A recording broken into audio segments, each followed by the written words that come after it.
es el concierto del aula de composición de la Escuela de Música Municipal de Alcanar. No somos muchos, pero somos suficientes en cualquier caso. Vamos a escuchar un concierto breve, porque la composición de la música tiene sus condicionantes de tiempo y entonces existe o no existe en función de, por ejemplo, la edad de los alumnos más jóvenes que tenemos aquí en la escuela que están estudiando actualmente en secundaria. Lo primero que escucharemos es una orquestación. Una orquestación es un tipo de composición musical de la que se parte de una formación instrumental para adaptarla a otra. Marina Serrano, este año se dedicó a trabajar sobre una pieza para piano y convertirla en un cuarteto para clarinetes. El cuarteto para clarinetes, a su vez, fue transcrito para esta formación que tenemos aquí esta tarde, que voy a presentar: Jorge Martorell, profesor de saxofón de la escuela; David Gilabert, profesor de fagot en otra escuela; Oriol Navarro, nuestro profesor de flauta, de clarinete; yo mismo, Juanjo Villarroel, profesor de flauta aquí en la escuela. Bien, una orquestación tiene unos componentes que no solamente se reducen al extremo de adecuar las voces para que las pueda tocar un instrumento, sino que se trata de conocer las particularidades del grupo para el que se está dirigiendo alguien, de modo que se pueda sacar el mayor partido posible. Una orquestación no deja de ser una manera de la composición.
En segundo lugar, escucharemos un cuarteto para saxos que ha escrito Juan Antonio Serrano, el hermano de Marina, Juan Antonio se va a presentar este año a las oposiciones, a los exámenes para estudiar composición en un conservatorio superior.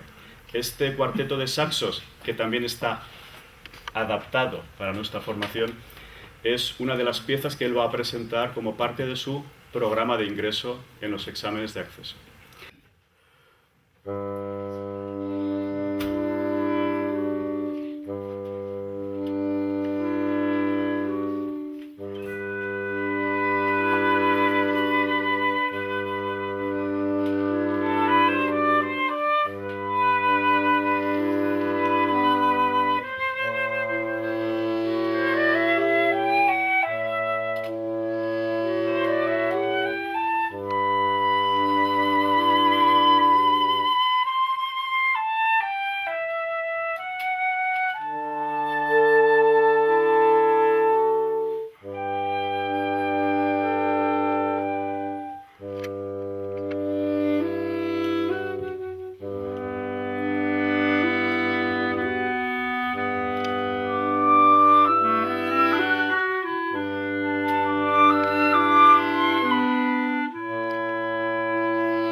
Y en último lugar escucharemos una pieza de Rudi Heller, nuestra amiga Rudi.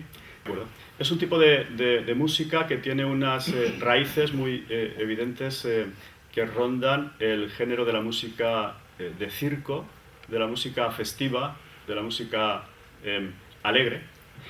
Y también vamos a escuchar en este tipo de música de Rudi unos elementos de música que quizás rondan los aspectos de la naturaleza, en el sentido de que la naturaleza representa una serie de sonidos que nosotros como músicos podemos extrapolar a lo que es el fenómeno de la música como elemento natural que nos rodea y transformarlos en sonidos que pueden ser ejecutados por los instrumentos que nosotros conocemos dentro de la música occidental y hacer una especie de mix, como un ensamblaje entre lo que representaría el mundo natural y el mundo artificial que somos nosotros, los músicos.